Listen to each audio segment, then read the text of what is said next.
이 0번 블록은 2015년 7월 30일 오후 3시 26분 13초에 채굴되었고, 처음 만들어진 블록임에도 불구하고 8,893개의 트랜잭션이 있다고 나와 있습니다. 요즘 시장이 매우 뒤숭숭한 상황입니다. 루나와 같은 대형 알트코인뿐 아니라 FTX와 같은 대형 거래소들도 하나 둘씩 축적된 리스크들이 터져나오고 있습니다. 사실 잘 생각해보면 이러한 문제들은 예정된 결과입니다. 이 문제의 뿌리는 이더리움의 탄생으로부터 비롯되었습니다. 저는 이 비탈릭의 순수한 마음과 이상, 그리고 천재적 능력을 부정하지는 않습니다. 이더리움은 탈중앙화된 월드 컴퓨터 네트워크를 만들고 그 안에서 탈중앙화된 조직, 탈중앙화된 금융, 탈중앙화된 어플리케이션을 꿈꿨습니다.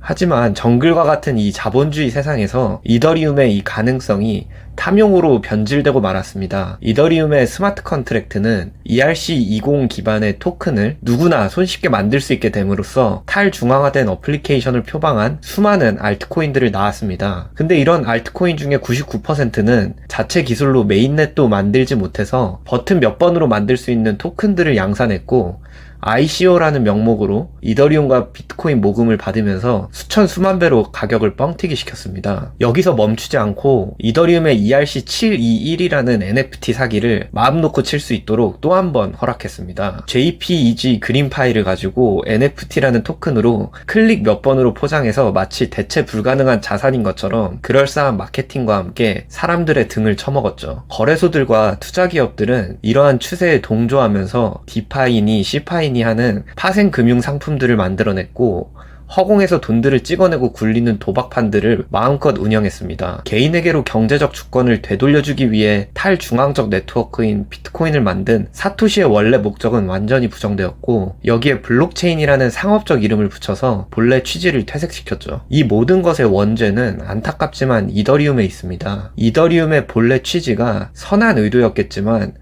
사람들은 이 기술을 활용해서 자신들의 배를 불리기 위한 도구로 활용했습니다. 이더리움을 포함한 알트코인들은 마치 그들의 기술이 더 새롭고 발전된 형태인 것처럼, 속도가 더 빠른 것처럼, 더 사용성이 좋은 것처럼 그렇게 마케팅을 하기 시작했습니다. 애초에 비트코인이 이렇게 만들어진 것은 다 의미가 있습니다. 그렇게 하지 못한 게 아니라 이러한 기능들을 넣었을 때의 트레이드오프를 고려해서 매우 조심스럽게 수년에 걸쳐서 한 걸음씩 검토에 또 검토를 거쳐서 발전해 나가고 있는 것일 뿐입니다. 자, 이제 이더리움의 원조로 돌아가 보겠습니다. 정상적인 코인이라면 블록체인 거래 내역을 초기부터 지금 현재 시점까지 모두 추적해 볼 수 있죠. 비트코인도 마찬가지고요. 오늘은 이더리움의 거래 내역을 한번 추적해 보겠습니다. 이더스캔이라는 사이트에 들어가 보면 이더리움의 과거와 현재를 포함한 모든 시점의 데이터를 보실 수 있습니다. 들어가기 전에 혹시 이더리움의 총 유통 개수랑 현재 유통 개수를 알고 계시나요? 거의 모르실 겁니다. 반면 비트코인의 총 유통량은 2100만 개라는 건 모두가 알고 있죠. 아마 비트코인 안티들도 알고 있을 겁니다. 이더리움은 현재 약 1억 2천만 개가 유통돼 있고 그 총량은 정해져 있지 않습니다. 이더리움의 탄생부터 지금까지 계속 늘어나고 있죠. 이더리움이 탄생하고 지금까지 약 7년이 넘었는데, 혹시 처음 탄생했을 때 이더리움이 사전에 몇 개가 만들어지고 그 내부자들에게 배포되었는지 그 답은 0번 블록에 있습니다. 그럼 이더스캔에서 0번 블록을 보기 위해 검색창에 0번을 쳐보겠습니다. 이 0번 블록은 2015년 7월 30일 오후 3시 26분 13초에 채굴되었고, 처음 만들어진 블록임에도 불구하고 8,893개의 트랜잭션이 있다고 나와 있습니다. 그럼 이 트랜잭션을 한번 눌러보겠습니다.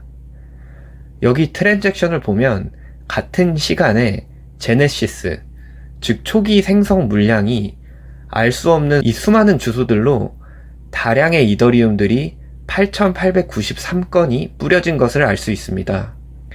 보시면 주소당 200개, 197개, 1000개 등 다양하게 뿌려진 것을 알 수 있는데요. 이 주소들은 이더리움의 초기 투자자들과 이더리움 내부자들일 것입니다. 페이지가 178개에 달하기 때문에 저는 이 거래 내역들을 엑셀로 다 옮겨봐서 대체 총 얼마만큼의 이더리움이 뿌려져 있는지를 살펴보았습니다. 여기 엑셀 파일에 보시면 맨 오른쪽에 value라고 되어 있는 부분은 이더리움 개수만 제가 따로 발췌해서 적어 놓은 것이고, 이 맨 아래로 이 모든 이더리움을 더한 값을 보니까 720099990, 즉 7200만 9990개가 맨 처음에 채굴된 것으로 나오네요. 현재 서큘레이팅 서플라이가 약 1억 2천만 개 정도니까 한 60%가 이미 존재했다는 것을 알 수 있습니다. 그럼 이게 무슨 문제일까요? 이 POS라는 것 때문에 문제라는 것입니다. 이 POS는 이 코인을 들고만 있어도 지분을 행사할 수 있다는 뜻이고, 60%의 초기 투자자들과 내부자들은 이미 과반수의 이더리움을 보유하고 있기 때문에 그들 마음대로 이더리움을 조종할 수 있고, 스테이킹 보상을 합법적으로 갈취해갈 수 있다는 뜻입니다. TOW였을 때는 그나마 나았습니다.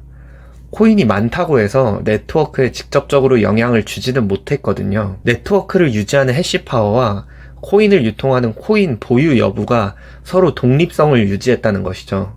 하지만 POS로 전격 전환한 지금은 더 이상 아닙니다. 이것이 바로 모든 코인들이 POS를 옹호하는 이유입니다. 이 생태계는 지금 탐욕으로 가득 차 있습니다. 모두가 그들의 이익을 위해서라면 루나와 FTX가 했던 짓을 반복할 수 있고 앞으로도 그럴 것입니다. 비트코인은 이 탐욕으로 가득 찬 세상 속에서 모두가 자기의 이익을 위해 행동하는 것을 전제로 만들어진 시스템입니다.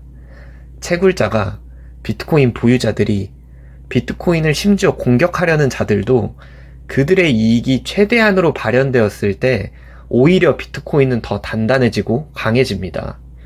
이것을 꼭 이해하시기 바랍니다.